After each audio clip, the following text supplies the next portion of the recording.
This is where I live. I'm a housewife. My name is Ellen Jones.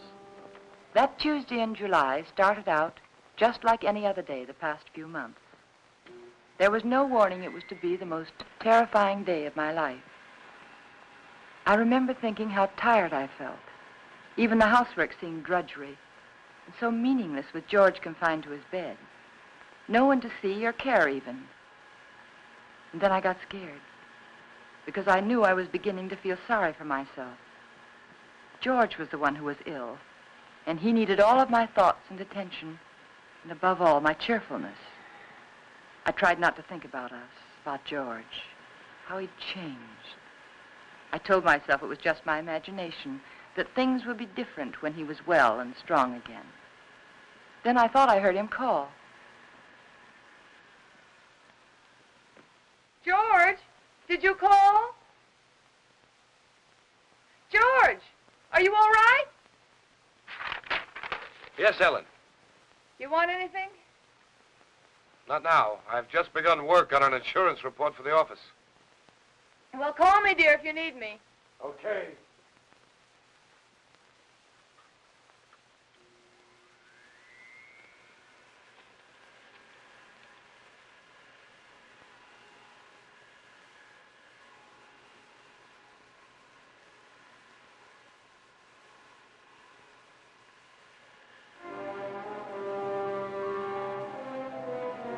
Somehow I had an odd feeling. There was something about George's voice. I found myself thinking about the first time we'd met. How different he was in those days. I remember I was sitting in Dr. Graham's office. We were talking. I played one game of checkers and 2 games of rummy, and I written letters to a wife, a mother, and a sweetheart, and I listened for a half an hour to a homesick young ensign from Texas. He was awful cute. Now, what else can I do to help boost the morale around here, huh? You could go out to dinner with me. We get about halfway through the soup, and you get a call from the hospital. You're right. Mm-hmm. I guess my courting will have to wait till after the hostilities. There's a compound fracture down the hall who's waiting to see me, but I'll be tied up for a while. Oh? They tell me he's feeling blue. You see, his wife's expecting a baby in a minute. And I think he could stand some cheering up. It's practically done. See you later, Ann. Oh, I'm sorry. They told me I could find Dr. Graham in here. You ought to be along any minute. Why don't you come on in? Sure, thank you. Are you a patient here, sir? In a naval hospital? No. I'm just a friend of the doc's. Flew in last night with the ferry command. The only thing wrong with me is a double-barrel hangover. Too bad. Dr. Graham will be detained, so I'm taking you for an airing. And maybe he doesn't want to go for an airing. He doesn't. There's nothing a woman likes better than shoving a man around.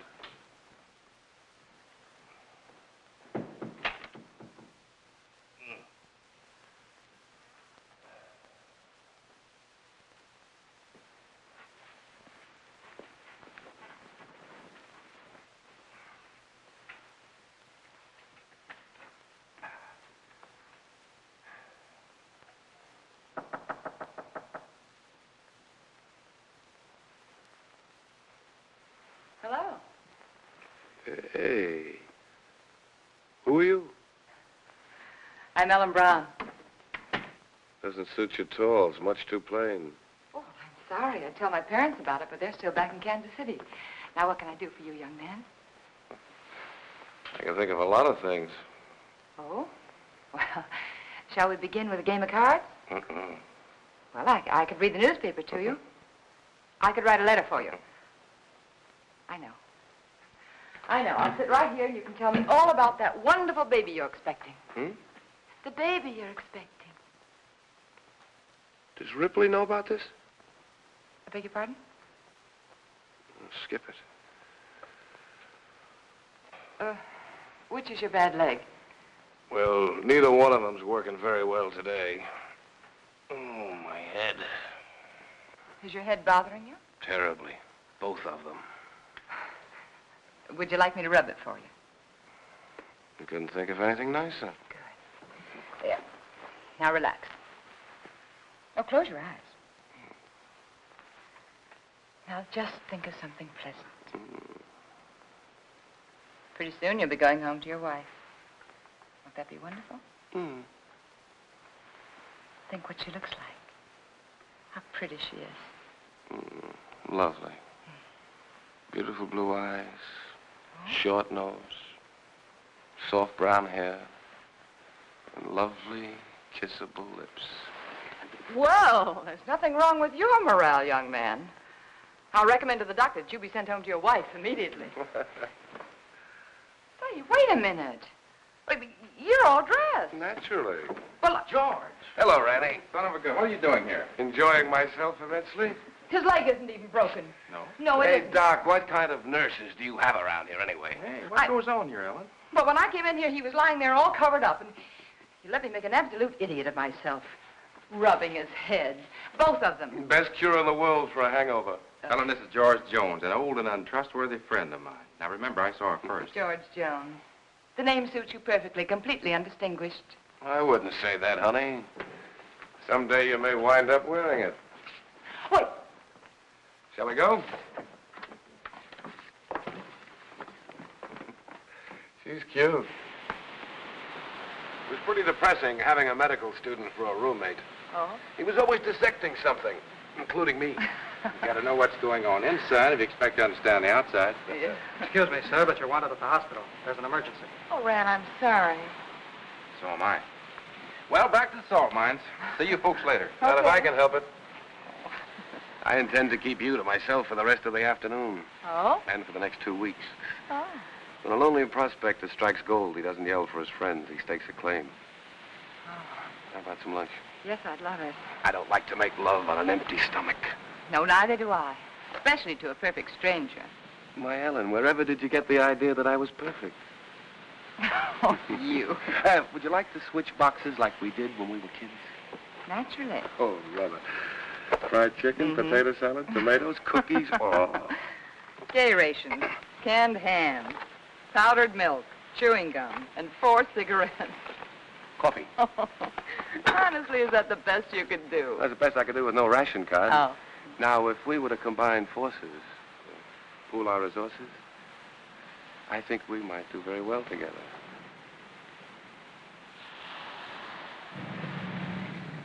Here we go. All right, George, and good luck. Thanks, Rand. Goodbye, darling.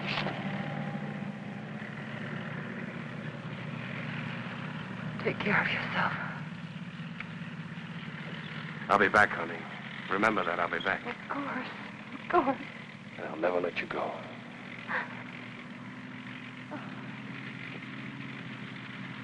Goodbye, darling.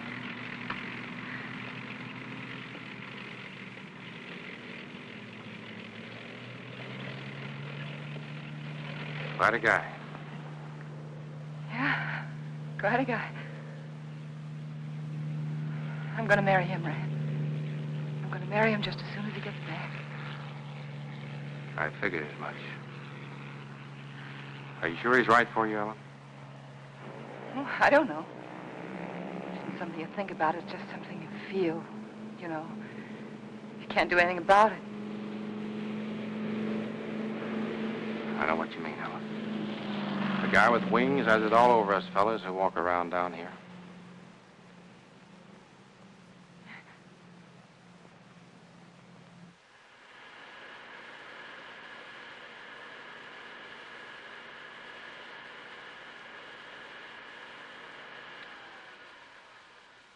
I'm coming up now, dear. Do you want me to bring you anything?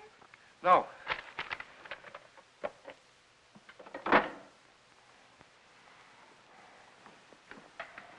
You all right? What is it? What's the matter? Get a doctor. Here, take No, not that. Get a doctor. Another doctor, not Graham. But I have to, dear. He is your doctor. Don't argue with me. Don't call Graham. Get another doctor.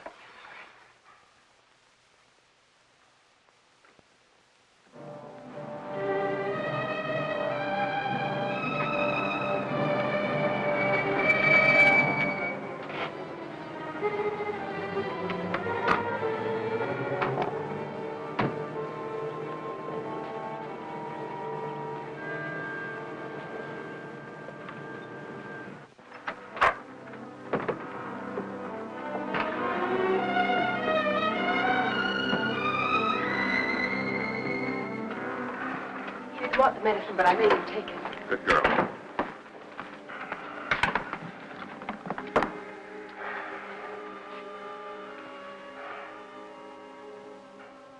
ticking.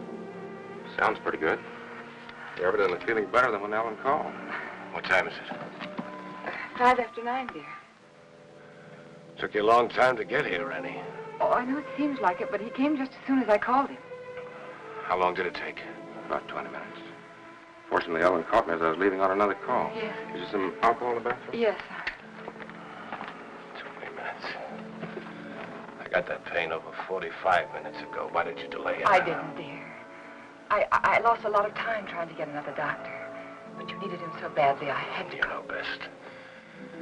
You always know best nowadays, don't you, Ellen? No, it isn't that.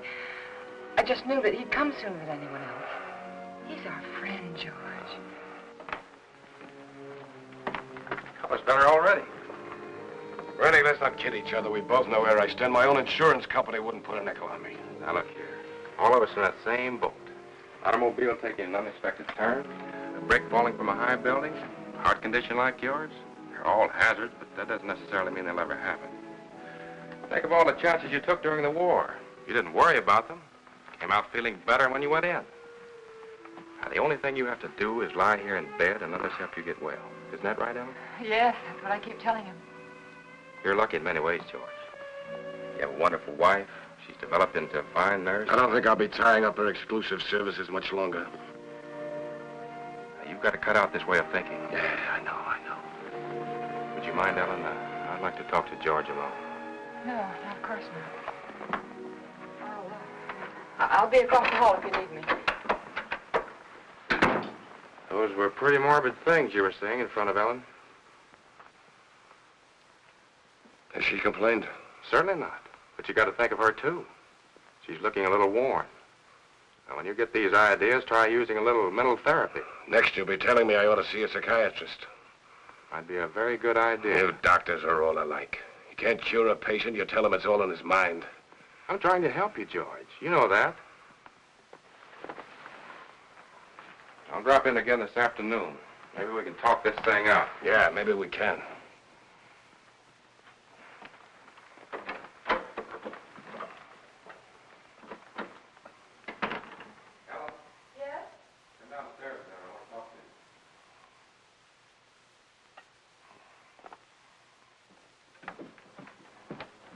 Ellen, did anything particular happen to upset George this morning? No, not that I know of. Why, do you think he's worse? Frankly, I don't like his mental state.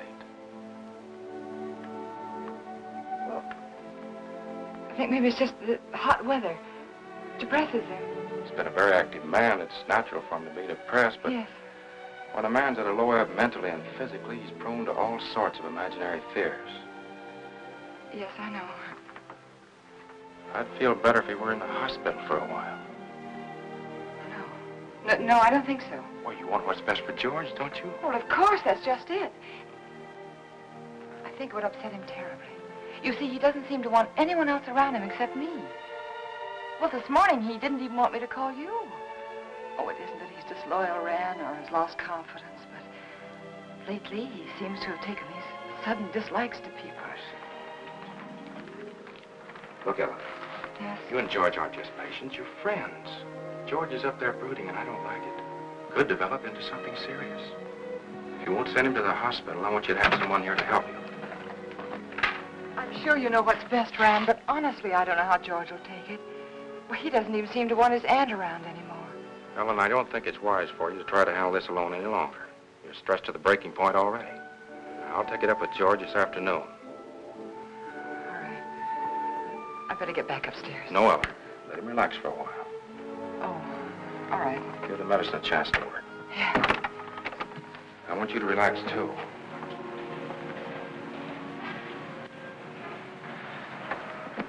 Remember now, you could call me anytime you need me, even if you just think you need me. Oh, thanks. I don't know what I'd do sometimes if I didn't remember that. Goodbye. Goodbye. You're doing fine. Thanks.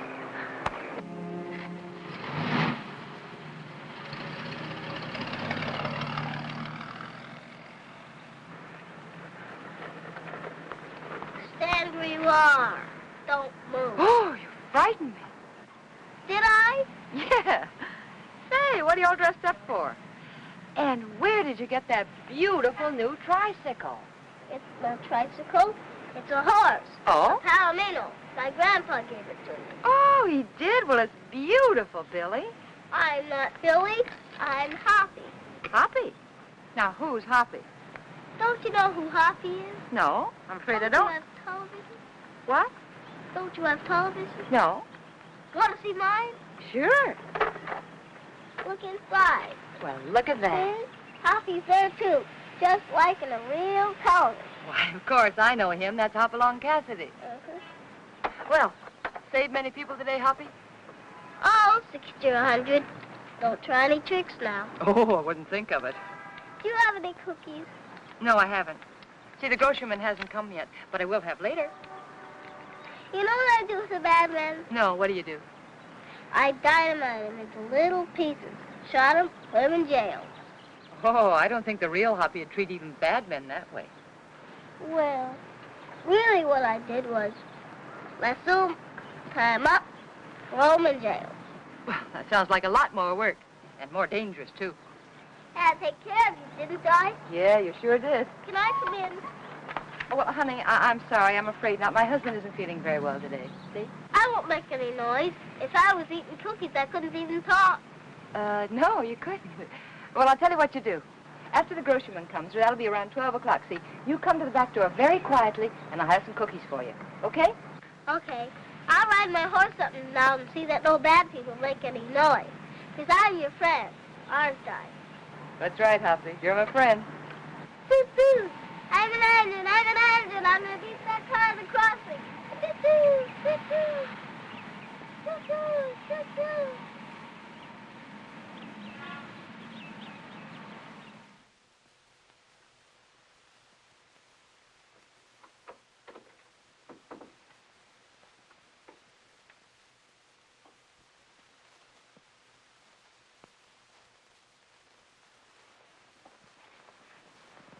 Well, George, you weren't out of bed just now, were you? No.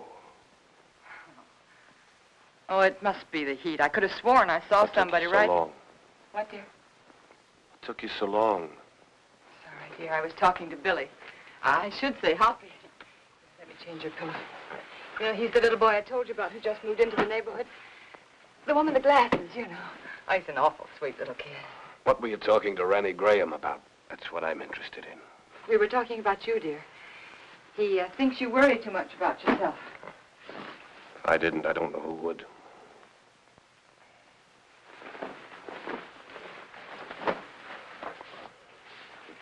George, ever since you got out of bed yesterday to see if you could walk, I've had it on my mind.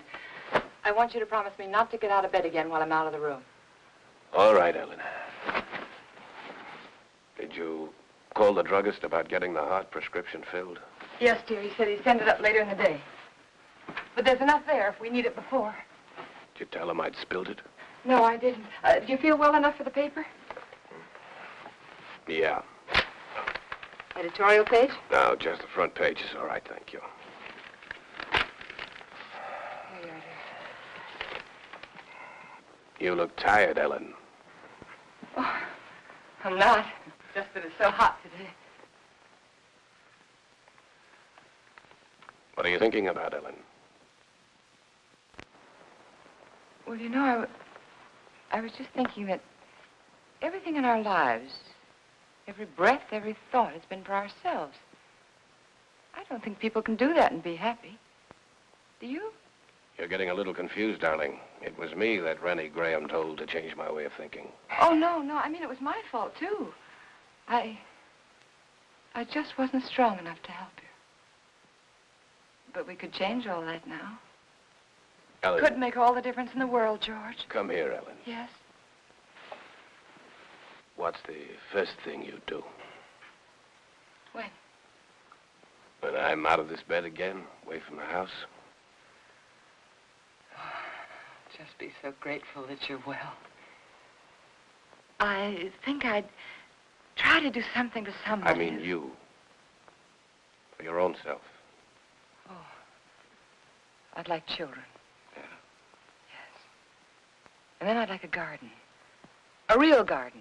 Like the woman next door has. And I'd find out about flowers and things, and I'd compare notes with every other woman on the block. So you'd have a garden and children, huh? Oh, isn't it good to plan again? Kind of gives you something to hold on to, doesn't it? Oh, my, it takes a long time for things to sink in, doesn't it? But you always said that, George. You always said make a plan for everything and then stick to it. All right. All right, our plan now is for you to get well. And then afterwards... You must think I'm very stupid. Stupid? Don't you think I know you're in love with him? In love with whom? Graham. Well, that's the silliest thing I ever heard of you. You're not as subtle as you think you are, Ellen. It's quite obvious. First, I thought it was just an infatuation, but now I realize it's more serious. Serious to the point where my life is more in danger from your heart than mine. George, what are you talking about? I almost feel sorry for you, Ellen. He overrated you, Ellen, just as he underrated me. You haven't the courage or the intelligence he thinks you have. Please don't talk like... Do you suppose I don't know he told you to rake over these old coals this morning? No, dear, he didn't. Convinced me I was a failure by making me impossible promises? I know something about my own sickness. I know what happens to a George. man when you take away his self-respect. George, I know what that- happens when you constantly upset. George, this is wrong. I know it is. Please don't upset yourself anymore. Please. That's what he told you to do, isn't it? Did he No. also tell you to delay getting help to me like you did this morning? How could you do that, Ellen? How could you take a man of second-rate intelligence George, like dear, that? we'll do anything you say. I'll get another You didn't doctor know right what you away. were letting yourself in for, did you, Ellen? Please don't talk anymore.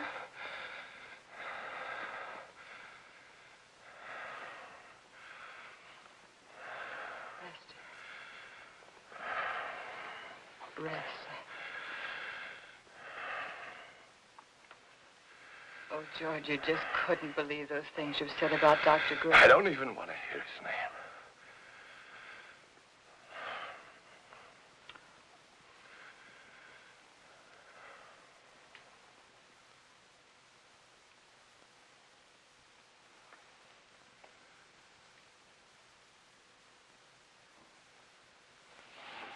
Leave it halfway up, Ellen.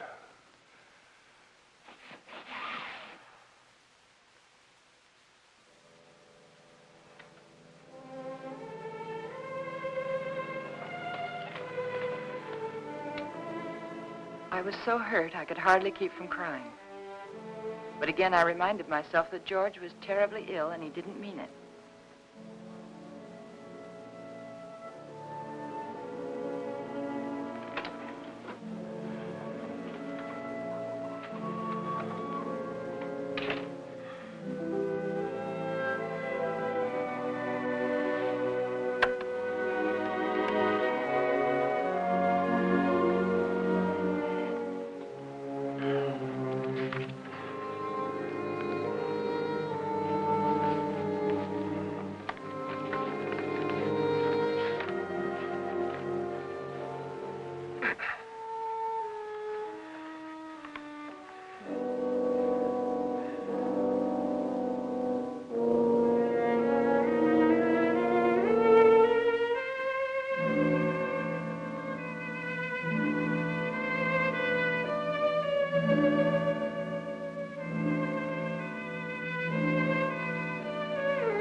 I knew I had to keep doing something, anything to keep me from hearing George's words.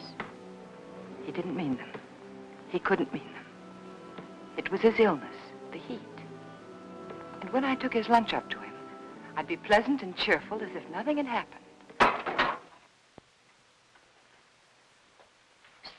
Hey. Oh, hi, Hoppy. What's the matter? Oh, you don't have to whisper now. He's awake. I was just fixing his lunch. Did you come for your cookies? Bobby's just left the bake, but I've already had my lunch. You're not begging. I want to give them to you. There you are. Take the tray. But Say, you catching a cold in this weather? you sound just like my mom. No, I'm not. Oh. I could use something, too. Present for me? Uh-huh. Oh, Hoppy, how nice of you. I wonder what this could be. Oh, that's very nice of you. Are you sure you don't want to keep it yourself? We got a big television at home, a real one. This is just a pretend one. Well, I know it is, but it's very nice, and I want to thank you very much for giving it to me. Mommy says television's good for when you're sick. Daddy says it makes him sick. Oh. Mommy lets me look at television, so I stay in bed. Well, I think that's a very good idea. I'll have to tell my husband about that. Can I see him? I can play with him if he can't go outside. Oh, well, that's very nice of you, but I don't think he's well enough to see people, dear. I won't make any noise. I'll just eat my cookies and look. Well, perhaps in a week or two when he's feeling better, huh? Okay. My horse is sick. I gotta go see my horse. Okay.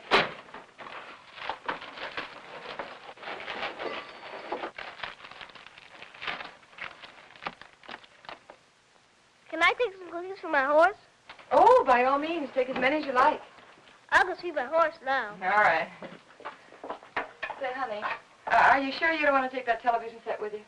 The man can use it, but tell him not to break it, because I gotta use it later. Well, all right, I'll tell him. And thank you again, Hoppy. Bye. Bye. I always felt better after talking with Hoppy. I wondered how he'd look without his glasses. It's a nice thing of that kid to do. Don't break it, because I have to use it again. George wanted his lunch. That was a good sign.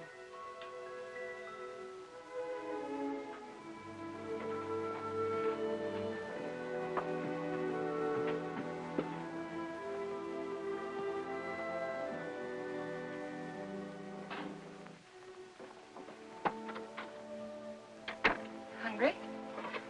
Yes, as a matter of fact, I am. Good. Feeling much better. Hoppy sent you a present. Television set. And he says not to break it because he has to use it later. You two are getting to be great pals, aren't you? Oh, yes, he's a darling little kid. He's so eager to please. Oh, honey, not now. All right. But at least you're going to have clean hands and face before you eat. Ellen, has the postman come yet? What'd you say, dear? Postman, has he come yet? Oh, no. No, he's very late today. Guess it must be the heat. Give him this letter when he comes, please. Dear, I thought you were resting. What's the rest in the way? A relief to get that written. New insurance law affects the Emerson estate. I've got to check over. All right, dear, all right. I'll meet him at the gate. Give it to him. So, how's that? Good. Sure.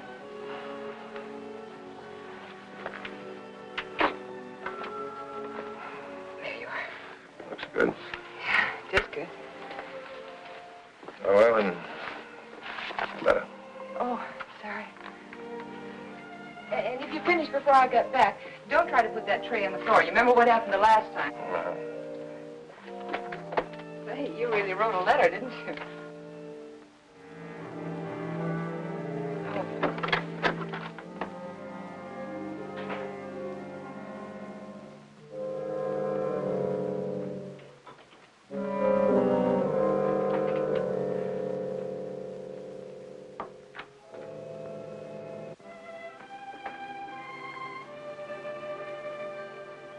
I wanted to stop a minute and chat with neighbors, but I knew George wouldn't like it.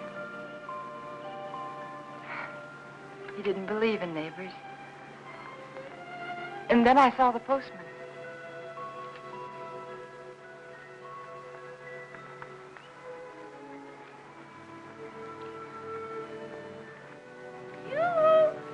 When do you think this heat's going to break? Morning, Mr. Carson. Oh, good morning, Mrs. Jones. Certainly is hot, isn't it? Oh, it sure is, especially with this mailbag. Looks heavy, all right. Now, if I'm all in now, I wonder what I'm going to be like this afternoon. Well, I guess I'll live. Yeah. Everything's so high, I've got to keep my nose to the grindstone. Yeah.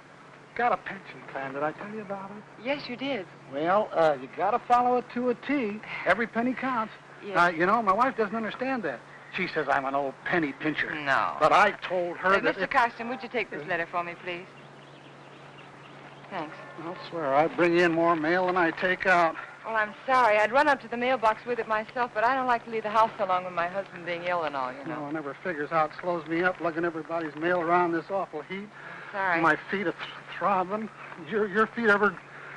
Yeah, I know just what you mean. You know, I ought to be way out in Pine Avenue and Merritt Street, but noon, with the way I'm going, I won't be out there till 1 o'clock. Sorry. Well, with everybody giving me mail to take back. Is that mail for me? Huh? That mail, is it mine? Oh, yes. Excuse me. Thank you. It's all right. It's that retirement plan that keeps me going. Yeah, I bet it is. Well, thanks again, Mr. Well, Garcia. you're welcome. Well, glad to see your husband's well enough to be up, Mrs. Jones. Goodbye. I wish I could lie down for a while.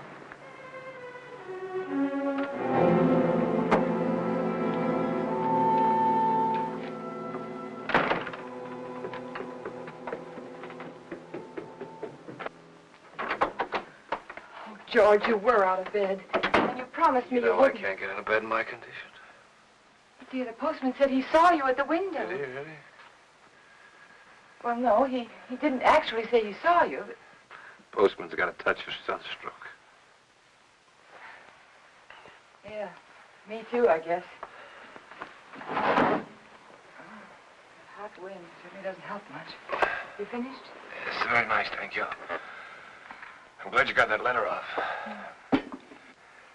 Come over here, Ellen. Sit down.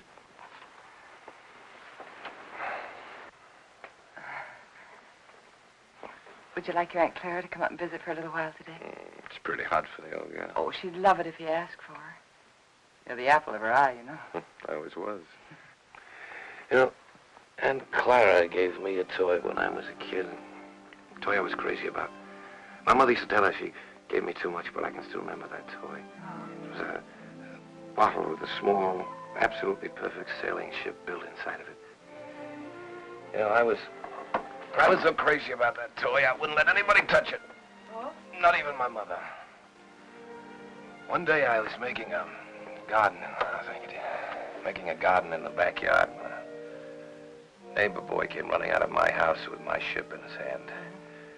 Somehow I got it away from him without breaking it. I don't know what I said to him, but he looked awfully scared and white. And suddenly I was frightened too, thinking he might have broken it, the ship, I mean. I picked up the little rig I'd been playing with and began hitting him with it. And where his face had been so white, it was all blood. I think I might have killed him if Mother hadn't come out. She took him into the house, into the bathroom, washed his face. They were both so excited that I felt safe. I had my little ship again. When the neighbor boy stopped crying, Mother turned to me and she said, "Give it to him." She sounded so strange and quiet, I knew I had to. He held out his hand. I could see he hadn't learned anything, so I handed him the ship. But just as he was about to take it, I let it drop on the tile floor and I stepped on it. He'd never have known what it was, but somehow or other it was mine. Mine more than it had ever been before. I remembered every little perfect thing about that ship. But to them it was just a mess of broken glass and matchsticks on the bathroom floor. Ellen, you know who that neighbor boy looked like? You know, very much like Graham. Your Dr. Graham was going to find himself in exactly the same position as that little boy. But we're not going to have him here again. But that doesn't change the fact that you're wrong about him. He's been wonderful to you, so thoughtful and given you so much time. Maybe that's because he's a bachelor, huh?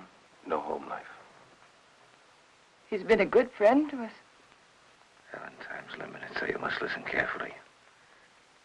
Randy Graham may have you, all right. But he'll be disappointed with what he gets. George, please. George, I can't let you talk this way anymore. I'll fill this up.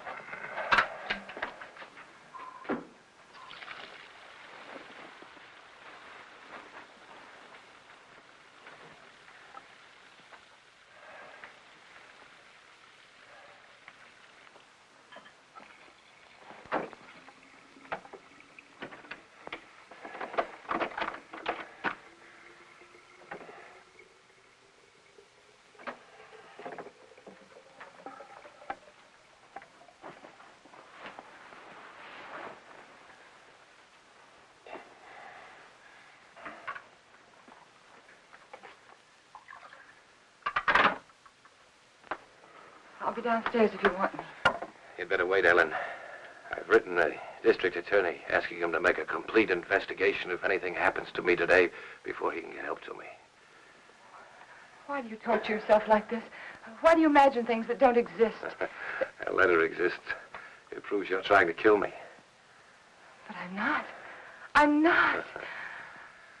If I can't help you, George, then I'm going to get someone else in who can. It's not me that needs help now, Ellen. You gave that letter to the postman yourself just a while ago. Yes? Yes, I gave him the letter, the one that you wrote about insurance policies. I knew you wouldn't recognize a district attorney's name if you saw it. Nobody ever does. Isn't that strange? Everybody knows he's a district attorney, but nobody ever knows his name. We are going to get someone else in, another doctor, because this is all in your mind. My mind is fine. Just to reassure you on that point, let me tell you that letter was about insurance. I told the district attorney how much insurance we had on each other's lives. And if either one of us died, the other would do very nicely for the rest of his life. Or her life very comfortably indeed. Oh. I also told him how you and Dr. Graham, how you were working together to aggravate my condition so it wouldn't look like murder. George! I also told him how you were gradually giving me overdoses of the heart medicine. But that isn't true. Anyone would know that isn't true. Would they? Why is that bottle almost empty, huh? We only got it the other day. Well, you told me that you spilled it on the tray. You told me that yourself, George. You didn't tell the druggist that. Oh, Mr. Phillips will make an excellent witness against you, Ellen. He'll be the first if anything happens to me. And let me tell you, there'll be others. The letter takes care of everything. The druggist, the medicine, the doctor, he's in it too. Oh, you've implicated your old friend Graham, you know. Nothing's going to happen to you. I don't know whether you're doing this to frighten me or not, but I'm going downstairs and get that letter back from that postman.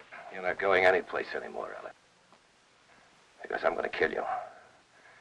I decided that definitely this morning.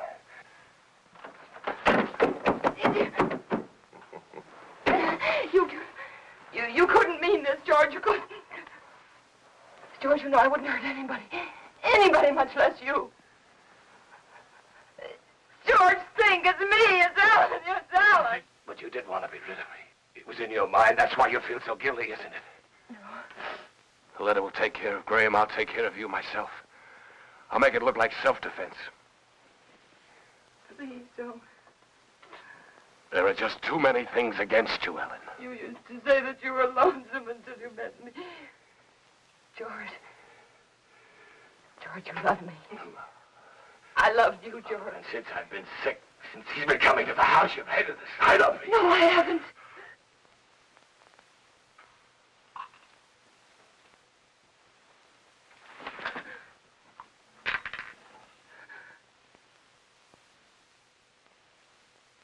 Oh.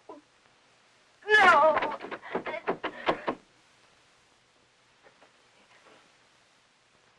Keith. It was one of those awful dreams. The kind I used to have when George was overseas.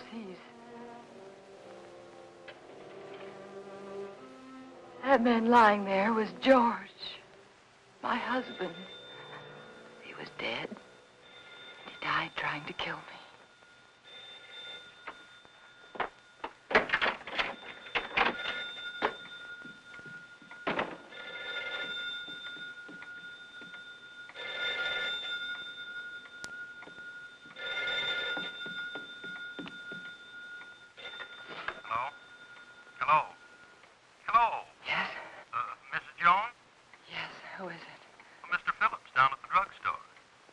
What is it that you want, Mr. Phillips? Well, it's about that heart medicine you want refilled. Yes? Can't refill it without another prescription. I see. We'll just let it go. Let it go? That is, until I talk with Dr. Graham. Oh. By the way, Mrs. Jones, according to my records, you got that prescription filled just the other day. But my husband knocked that bottle over on the tray and spilled it. Oh? You didn't tell me that when you called before. But that's what happened. I promise you that's what happened, Mr. Phillips. All right, Mrs. Jones. You don't have to promise anything. I didn't tell you before because I didn't think it was necessary. Well, it wasn't. Look here, Mrs. Jones, I didn't... George said that Mr. Phillips would be a witness against me. A witness. Got that prescription filled. I'd warn you, that's all. I'll see that you get another prescription. Yes, you just get in touch with Dr. Graham. Oh, why didn't I tell him about George?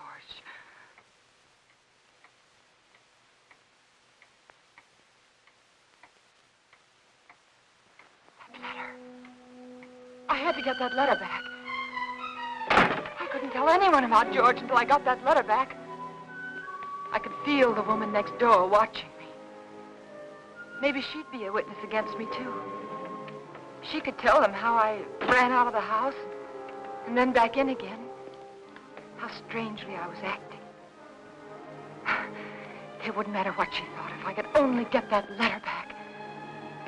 I tried to think, which way did he go?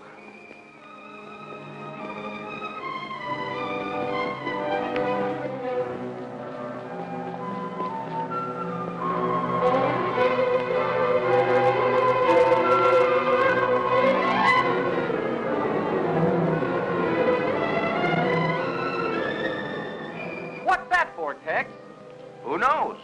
The heap needs everything we can put in it. Yeah, but what'll it do? Who cares? Pardon me. Can you tell me, did the postman go by here yet? The postman? Yeah.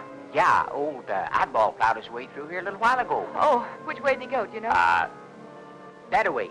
Oh, thanks. Yeah, up that way towards Merritt Street. You know. Yeah, I know.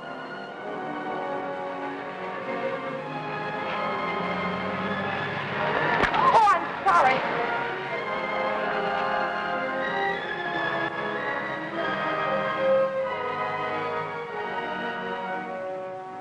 That's right. You know, every time I go home at night, I always tell my wife, Laura, if it wasn't for that pension plan of you, I just never get up. I just drop in my tracks one of these days, and that'd settle it. I just never get up anymore, and that's all. You know how it is. Hello, when Mr. you have... Carson. See you later, Joe. See you later, Mr. Jones. Well, Mrs. Jones, what are you doing out this way? I was visiting a friend. Oh, that's nice. I wish I had more time for visiting. But by the time I get home at night, I can just hardly make it up the stairs. I tell Mr. my Carson, wife remember that, that letter I gave you this morning? I suppose so. I'll pick up funny letters. Why, what about it? Well, I know it seems silly, but I mailed it by mistake. It wasn't even finished.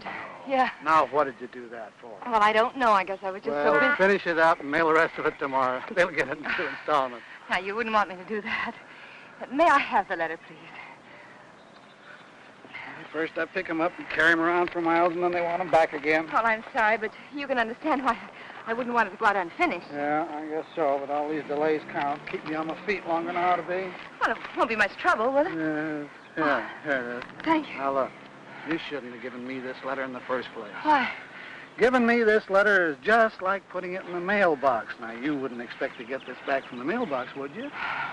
No, but surely you can make this a session. After all, Isn't this fellow the district attorney? Yes. Yes, my husband read about some graft in the newspaper, and he wrote to the district attorney about it. Oh, your husband wrote the letter? Yes. Thought you said you wrote it. Well, what's the difference? He's my husband. Oh, it makes all the difference in the world, Mrs. Jones. But why? It's one of our strictest rules. We can't return a letter to anyone except the person who wrote it. But, Mr. Carson, my husband's sick. You know that, and he sent me to get the letter back. Yes, I know that. Oh, don't be so obstinate. You know it's all right. He's sick. Give it to me. Obstinate. Now, how do you like that?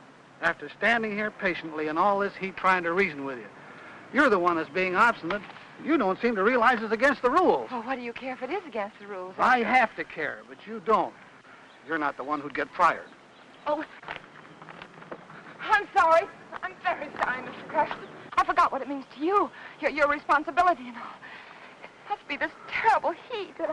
Please, I know how anxious my husband is to get that letter back. It was my fault. You see, I mailed it by mistake.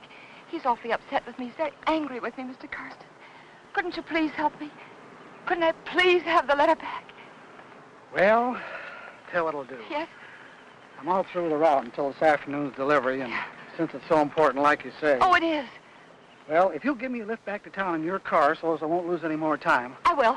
I'll go over to your house with you right now and give the letter to Mr. Jones personally. No, you can't. But, Mrs. Jones, this way I'll be sticking to the rules and your husband will get his letter back. But my husband didn't sleep last night. And he fell asleep just before I left, and I wouldn't want to wake him. Trying to do the right thing by everybody concerned. But it seems to me you don't want to cooperate, and I'm not going to risk losing my job for anybody. I'll try to understand. No, I can't talk about it any longer. Can't waste any more time. Do you want me to take the letter to your husband personally, or don't you? No. All right, then I'll take it to the post office like I'm supposed to.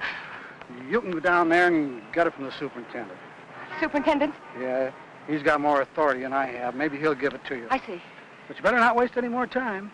Once I bring the mail in, they send it out right quick. Oh. Once it leaves the post office for delivery, nobody can stop it. The post office downtown? Yeah. Yeah, thanks. Oh, Mr. Carson, how do I get there? The shortest way on. Right on down the boulevard, shortest. You can't miss it. Thanks. How much time do I have, do you think? Oh, about 2:30, maybe a little before. Thank you.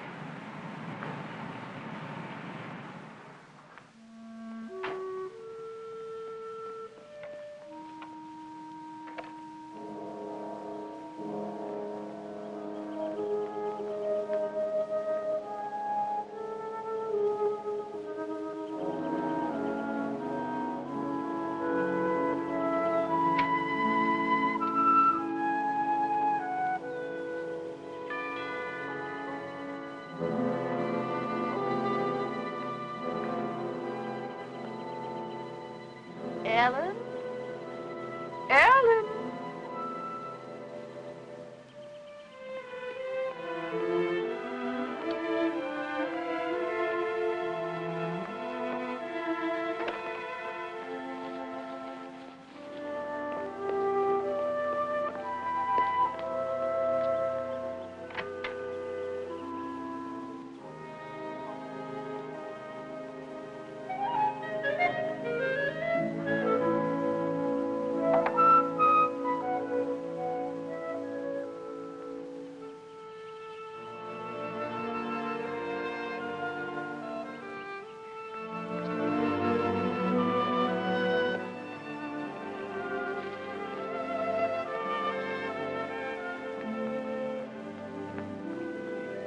Pardon me. Yes? Have you seen Mrs. Jones this morning? Yes, she went out about half hour ago. Went out? Yes? But what about George? Mr. Jones. She hasn't gone off and left him alone, has she? Well, Her husband's sick, you know. so I've heard. Of course, I never really met them, though I haven't lived here long. I can't imagine her going off like that. I'm Mr. Jones's aunt. I made him some jellied consomme. I packed it in ice. It's melting. I never dreamt I wouldn't get in. I could tell you where the key is. The key? Perhaps you'll think it's nosy, but I happened to see her when she locked the door. Well, isn't that good of you? The front door? Yes, it's right over there, above the door. Thank you. I don't know how you stand in the sun without a hat on. I'd dry up like a pea.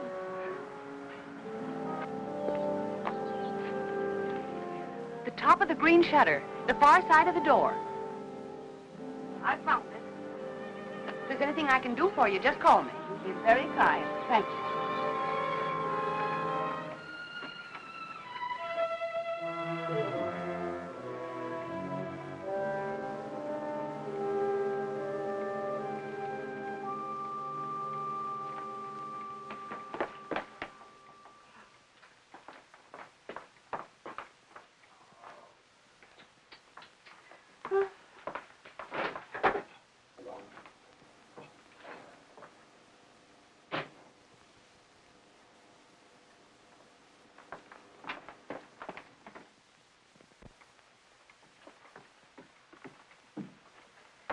Aunt Clara. Ellen, how have you been? Have you been upstairs? Well, I was just going up. Oh, why are you so out of breath? Why, I've been running and... Running in all this heat, you should have more sense. How did you get in, Aunt Clara? I found the key on the ledge. Oh, there, look at that. It stripped right down my dress. Now it's ruined. I was worried half to death. I thought something had happened. Happened? I never known you to go off like this. How's George? He's all right. Well, I even rang the bell. Just a jab. Is he taking one of those sedatives? Yes. Oh, people take too much medicine nowadays, if you ask me. When I was a girl, we had homeopathic doctors. Wonder whatever happened to them. Anyway, they gave you very little medicine, and all of it tasted good, even the tonics. And no Barbasils at all. Well, and I never seen you look so tired and worn out. Why don't you ask that doctor to give you something? I'm all right. Looks a little young to me to be a good doctor. After all, if you and George like him so much, confidence is half the battle. Ellen, you look awful peaked. Ellen, you're not letting yourself go, are you, dear? Oh, I know I look terrible. When George fell asleep, I had some errands to do, and I'll get you some. I just thought I'd go and take care of them without bothering to change.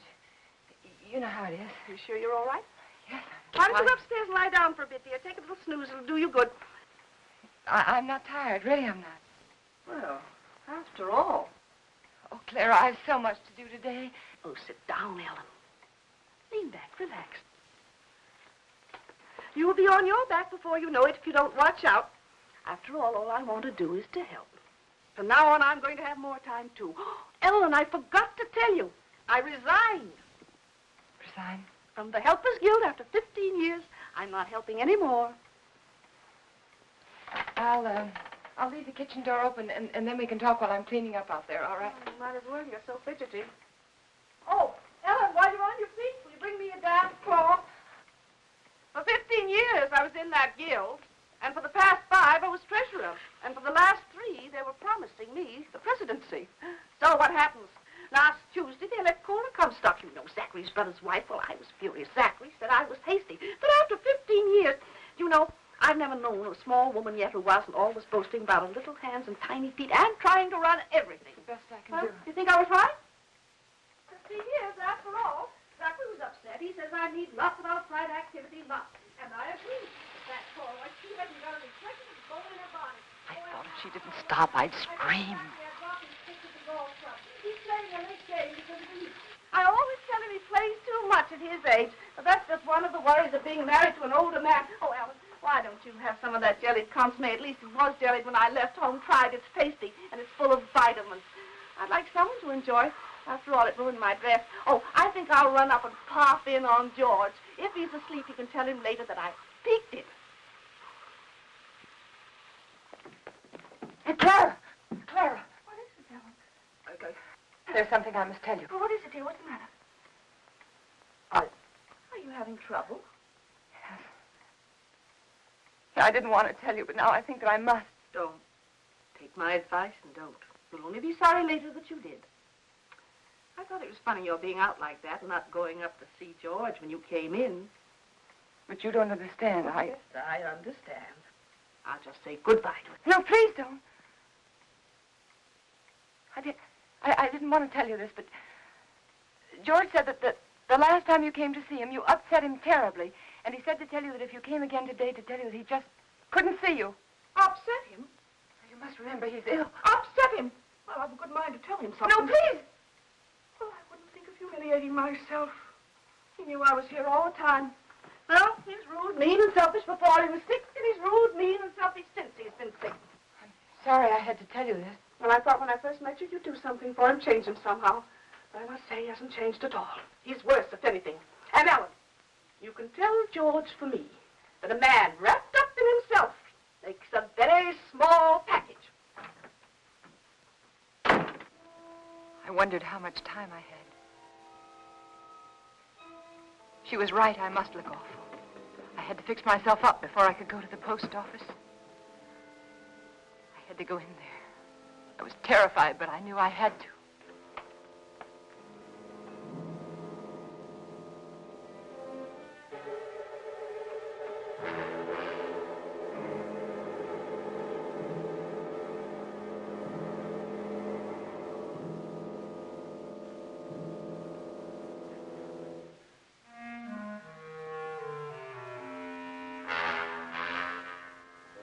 George, he was dead. I mustn't let myself think about it. I mustn't think about anything until I get that letter back. That letter that said I killed him. Maybe it was a dream. No, it wasn't. I must fix my face. I must look presentable. Like any other housewife making a simple request for a letter. A letter that was mailed by mistake.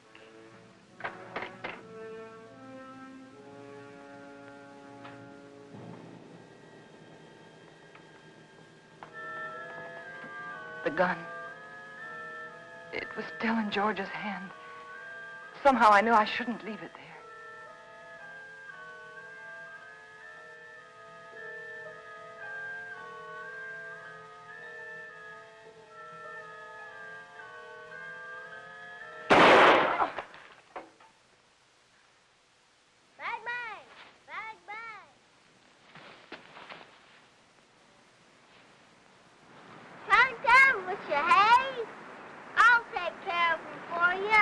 It's all right, Hoppy. It was the radio. I just turned it off. Need any help? No, everything's all right. I see it. Bang, bang! Bang, bang! Hi, gotcha.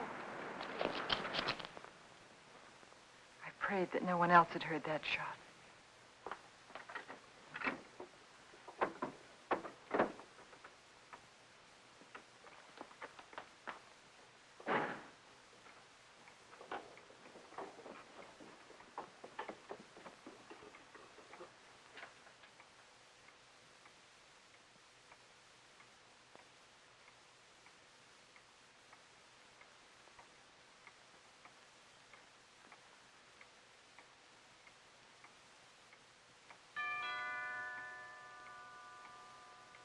I thought perhaps if I didn't answer, he'd think no one was home and he'd go away.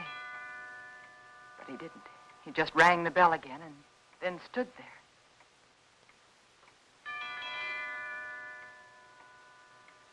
Then I knew I had to get rid of him.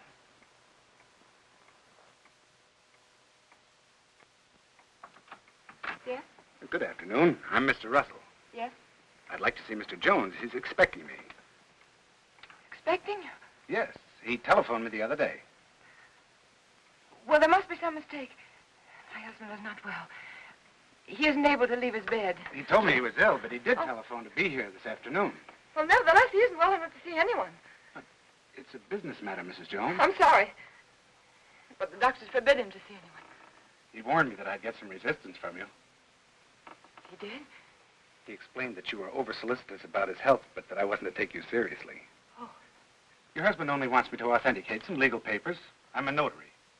Won't take but a few minutes. I'm sorry. I've already told you he isn't well enough. He's had a relapse. The doctor just left here a few minutes ago. And he said he wasn't able to see anyone today. Not anyone. Well, I'm sorry to have bothered you, Miss Jones. Oh, that's all right. I'll leave my card.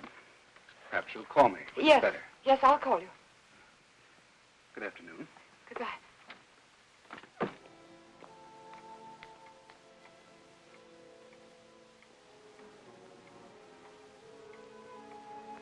Could he be another witness? Couldn't think what I'd said to him. Oh, I'd have to be more careful.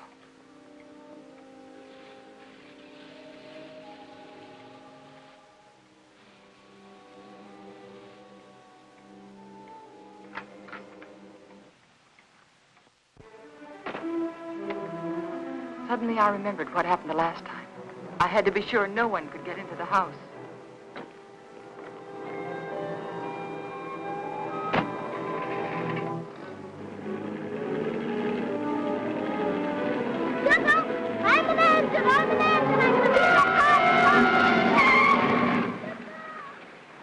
Hi.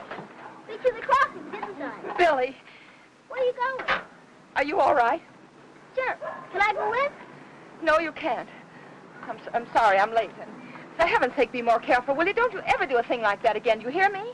Okay. My horse ate up all the cookies. Well, I'll give you some more later on. After that? Yes, after nap. Now, you stay right there in that driveway until I get out. You understand? Okay.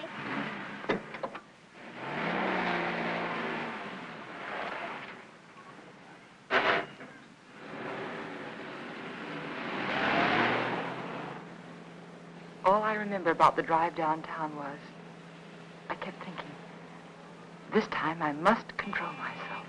I must keep calm.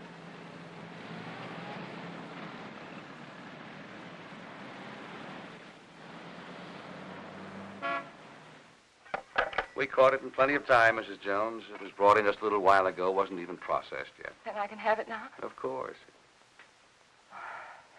Heaven. I'm glad we caught it in time for you. My husband will be so pleased to have it back. I'll give you one of our regular forms here. A form? Yes, one of these. Oh.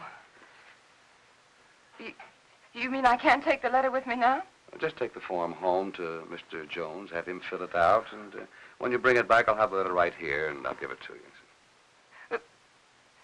But why is that necessary? Just regulations. Oh. Among other things, it'll give me a chance to compare Mr. Jones's handwriting with the writing on the envelope. Well, I can assure you it's my husband's handwriting. Yes, I'm sure, yes. Yes. But I must have one of those forms for my records. Oh. But my husband's been very ill, and everything bothers him so. And if I don't have this letter for him when I go home, he'll be awfully upset. Why should he? Well, you see, I'm afraid that he said a lot of very strong things, and he regrets them now. You can explain to him that it won't be delivered. It'll be held right here till the form comes back. Yeah, but it's so hard to reason with a person who's ill. Well, you know how it is. They exaggerate the importance of everything. And what with his heart condition, I wouldn't want to take a chance. Really, I must have the letter for him when I go home now. I must. Mrs. Jones, I think I can take a chance. I'll let you fill out the form for your husband. Oh, that's very nice. On one condition. I, of course, must make sure the contents of the letter. What do you mean? It'll be strictly confidential, but of course the letter must be opened and read. Open the letter? Yes, to make sure that it is the letter to the district attorney, as you say. No, you can't. I beg your pardon. I won't have anyone prying into my husband's mail. Prying? I want that letter back, you understand? Unopened. Mrs. Jones, I was about to tell you, if you'd let me finish, that I would call your husband for you. Explain the situation reasonably and ask his permission for you to open the letter, not me. I'm sorry. I'm very sorry. I didn't mean to say that. But you don't seem to understand. No, I don't understand, Mrs. Jones. And I have no alternative but to send the letter on through to the distributing room. Good day.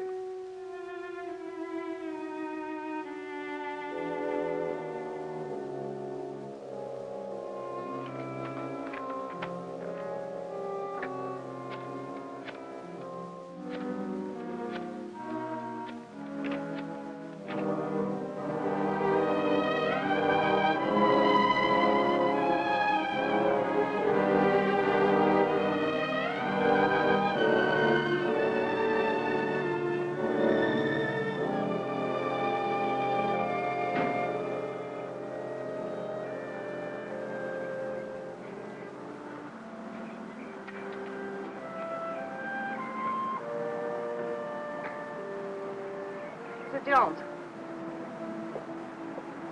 Mr. Jones. I don't want to intrude, but I couldn't help noticing you all day long. I've had the feeling that something was wrong, and I'd so like to be able to help you. Oh, I know we haven't been too neighborly, but trouble's something else again. Can I help you? Is there something I can do for you? Of course, I know you're anxious to get up to your husband, so you run up and see if he's comfortable and settled, and then you come over. Or call me. I'll be waiting for you. She was kind. She might have been my friend. She might have helped me.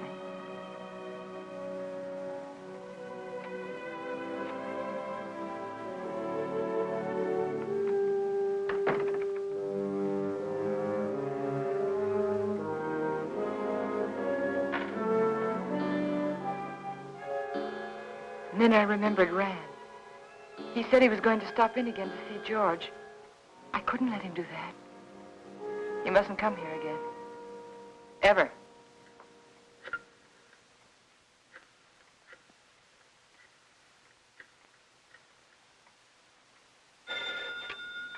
Dr. Graham's office.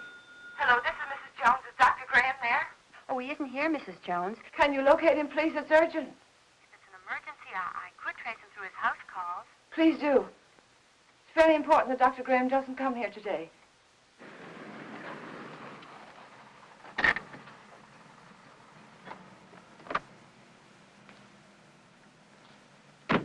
Now, I hope you understand. Of course. I'll do my best. Goodbye. Bye.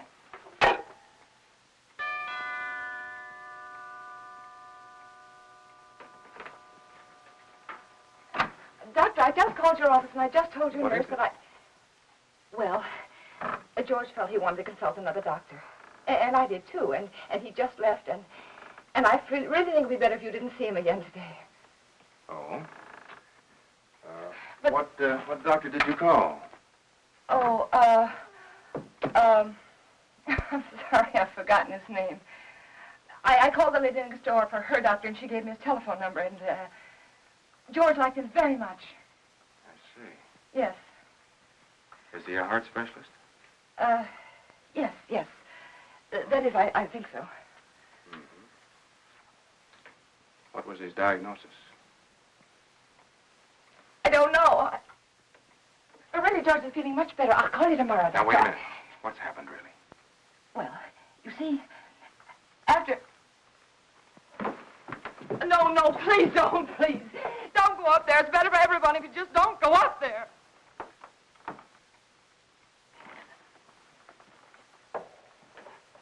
Helen. Is he dead?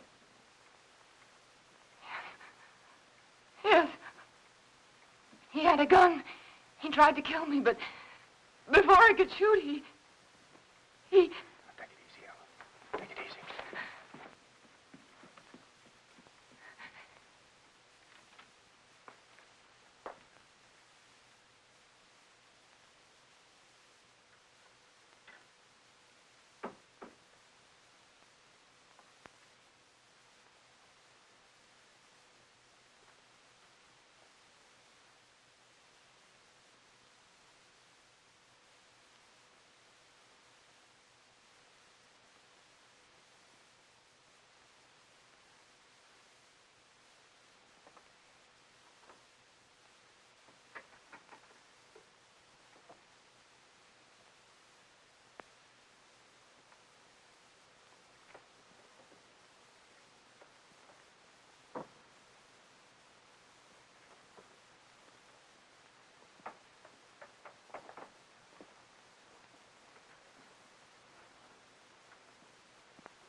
And so I took the gun out of his hand, and I hid it.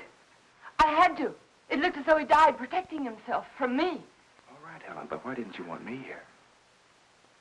I don't know how to tell you. That letter said that we planned his death together. That you told me to aggravate his condition, to give him overdoses of his heart medicine. And if they come here and find you here, they'll think it's true, just like George said. Helen, his mind was going. I tried to tell you this morning. He wasn't responsible. They won't believe me. How could they? I did everything wrong. Everything, just like he said I would. The druggist, and then the postman, and then the superintendent. And I even lied to his aunt. They'll all think I was guilty, all of them. You're not guilty, Helen. Remember that. Oh, I know. The police will be here any minute now. You better go. You better go right now. Helen, where are you going? I don't know. There's no sense in running away now. Go to the door. Helen. Go to the door.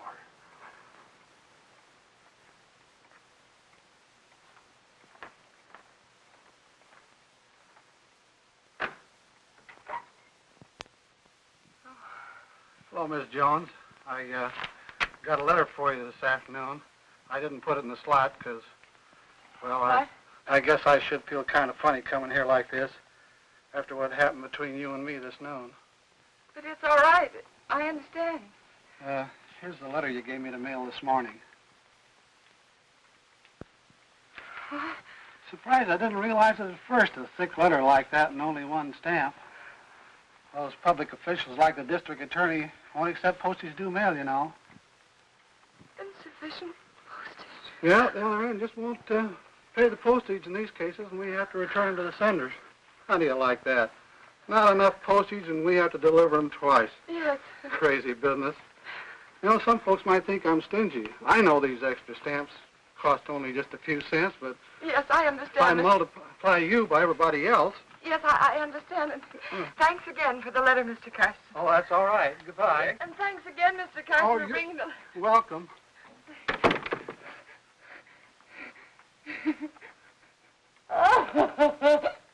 Oh, it's so funny. It's so funny. Go ahead, it'll do you good.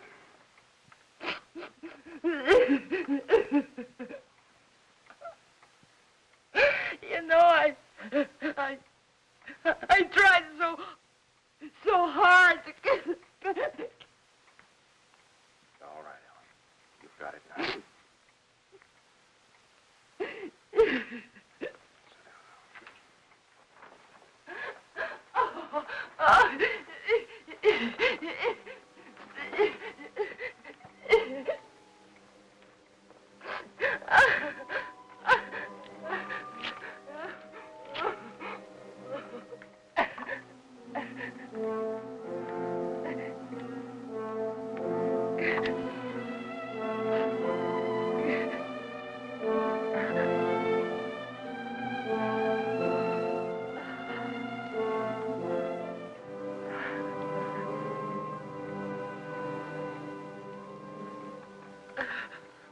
And then I knew what people meant when they said their heart was broken. All that was left of George and me and our marriage was that little pile of ashes. I knew that somewhere, somehow, I'd have to begin to live again. But right then, all I could do was pray to lose that one day. That one terrifying day.